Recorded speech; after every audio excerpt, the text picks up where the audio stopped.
Dear Esther, I sometimes feel as if I've given birth to this island.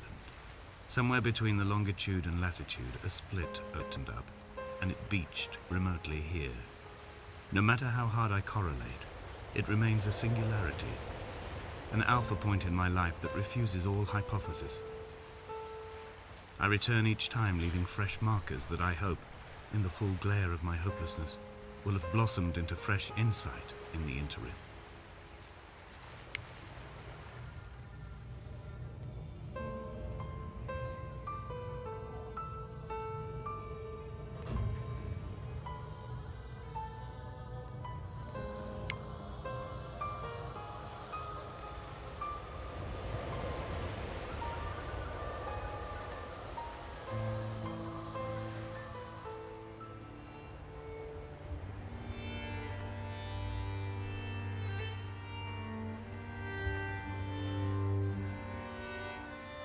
The mount is clearly the focal point of this landscape.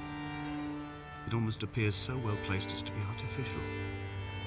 I find myself easily slipping into the delusional state of ascribing purpose, deliberate motive to everything here. Was this island formed during the moment of impact? When we were torn loose from our moorings and the seatbelts cut motorway lanes into our chests and shoulders, did it first break surface then?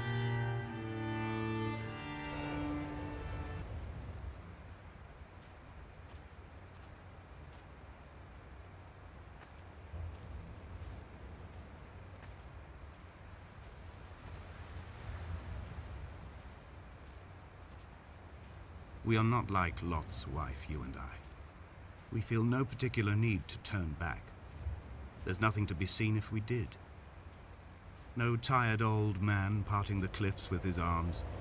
No gifts or Bibles laid out on the sand for the taking. No tides turning or the shrieking gulls overhead.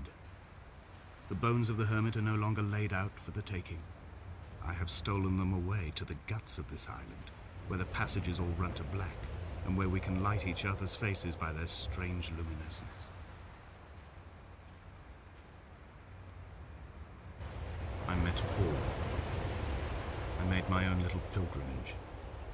My Damascus, a small semi-detached on the outskirts of Wolverhampton. We drank coffee in his kitchen and tried to connect to one another. Although he knew I hadn't come in search of an apology, reason or retribution, he still spiraled in panic, thrown high and lucid by his own dented bonnet. Responsibility had made him old. Like us, he'd already passed beyond any conceivable boundary of life.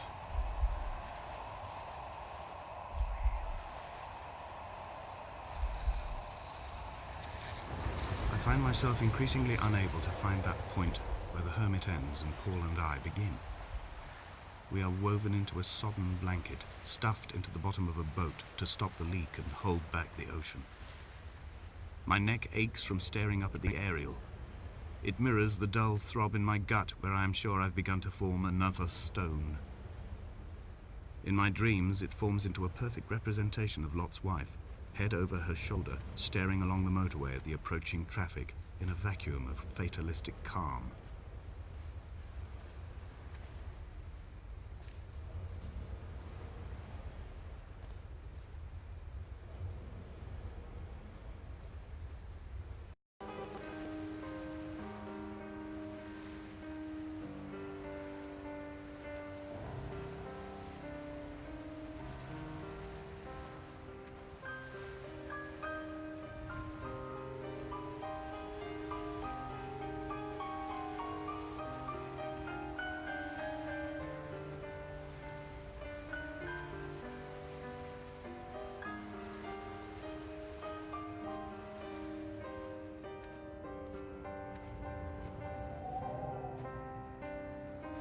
You visited me in the hospital. After the operation, when I was still half submerged in anesthetic, your outline and your speech both blurred. Now my stones have grown into an island and made their escape, and you have been rendered opaque by the car of a drunk.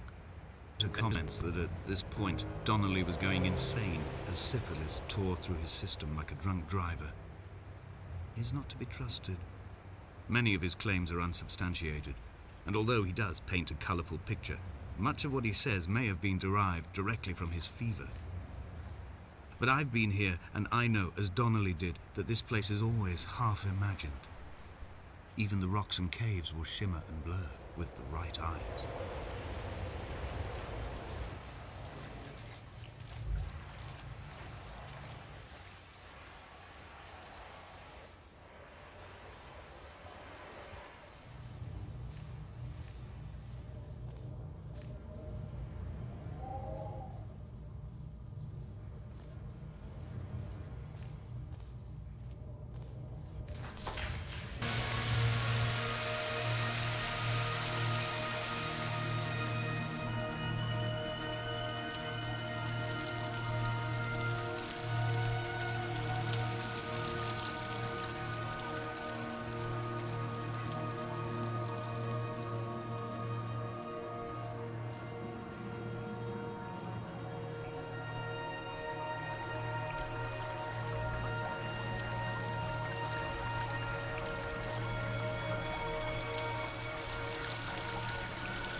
On my body, following the line of infection from the shattered femur towards the heart.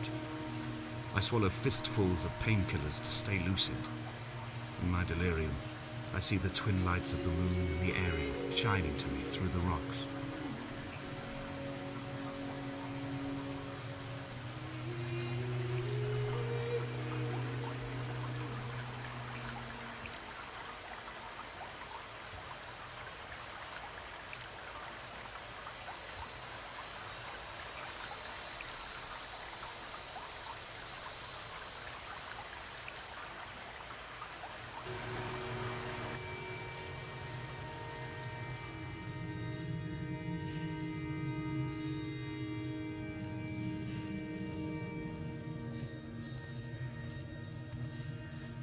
When I was coming round from the operation, I remember the light they shone in my eyes to check for pupil contraction. It was like staring up at a moonlit sky from the bottom of a well. People moved at the summit, but I could not tell if you were one of them.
Lines into the sky. They charted their course, and I followed them for 21 minutes until they turned off near Sanford and were lost. If I were a gull, I would abandon my nest and join them. I would starve my brain of oxygen and suffer delusions of transcendence. I would tear the bottom from my boat and sail across the motorways until I reached this island once again.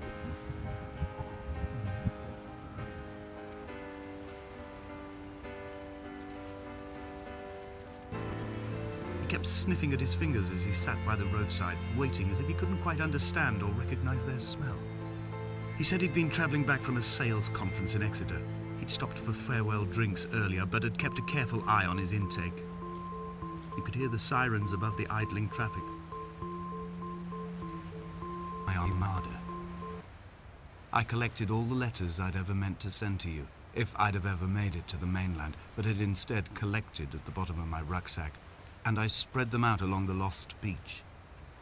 Then I took each and every one, and I folded them into boats. I folded you into the creases, and then, as the sun was setting, I set the fleet to sail. Shattered into 21 pieces, I consigned you to the Atlantic, and I sat here until I'd watched all of you sink.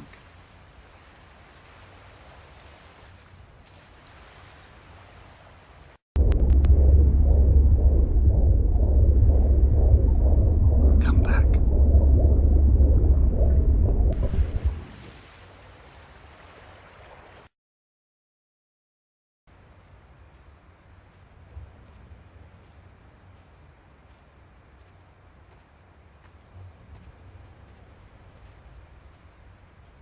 The pain in my leg sent me blind for a few minutes as I struggled up the cliff path.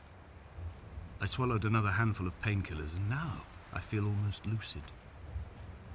The island around me has retreated to a hazed distance, whilst the moon appears to have descended into my palm to guide me.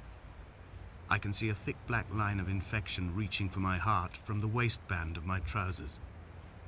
Through the fugue, it's all the world like the path I have cut from the lowlands towards the aerial.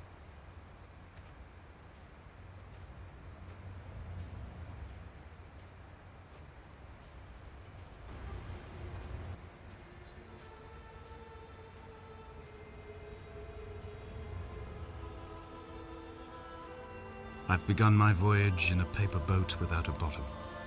I will fly to the moon in it. I've been folded along a crease in time, a weakness in the sheet of life.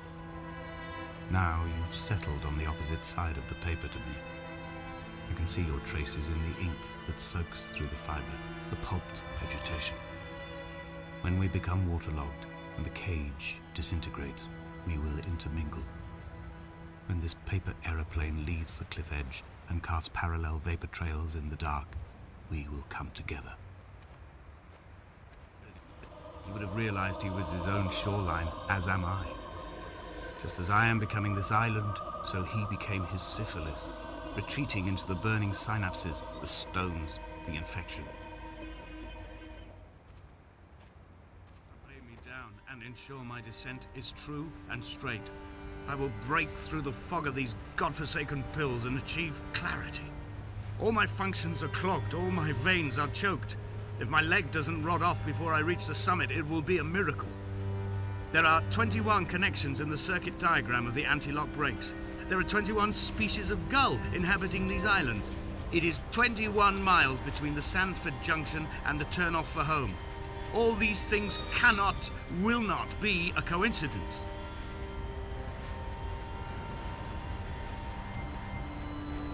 Sideways, whilst the sirens fell through the middle distance and the metal moaned in grief about us.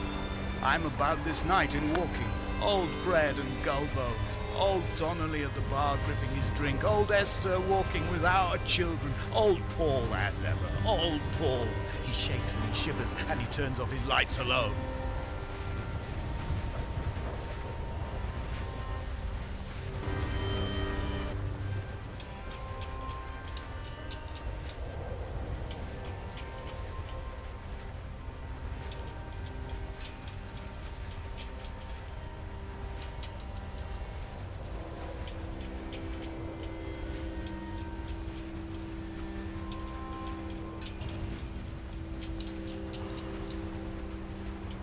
I am the Ariel. In my passing, I will send news to each and every star.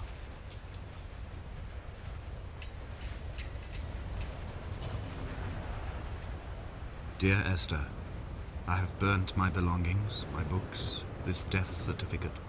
Mine will be written all across this island. Who was Jakobsen? Who remembers him? Donnelly has written of him, but who was Donnelly? Who remembers him? I have painted, carved, hewn, scored into this space all that I could draw from him.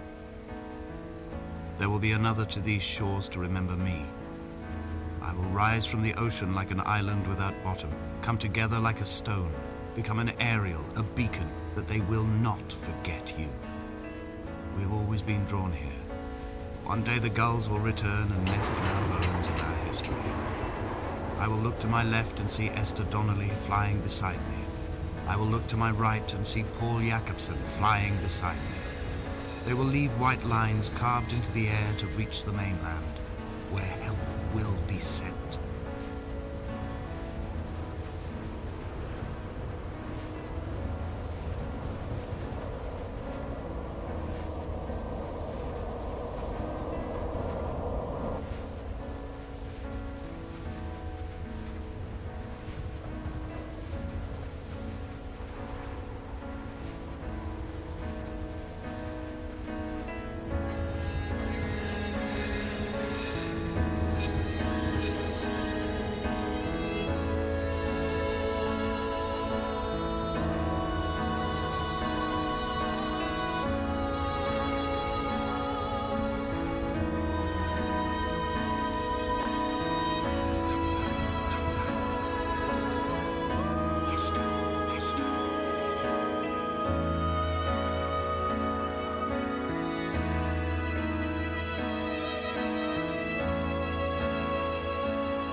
Come back.